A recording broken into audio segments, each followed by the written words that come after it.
How to create a beautiful animated video on Kinemaster.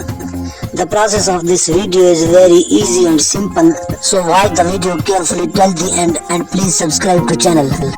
Open Kinemaster, select white color from main media. After it, go to layer and click sticker button and choose the 3D hair. The hairs adjust the whiteboard. After it, mark the whiteboard, replace the blackboard. After it, go to layer media and click the colorful video. The colorful video adjusts the few simple hairs. After it, click the colorful video, go to blending option and select multiply. I think the process of video is completed.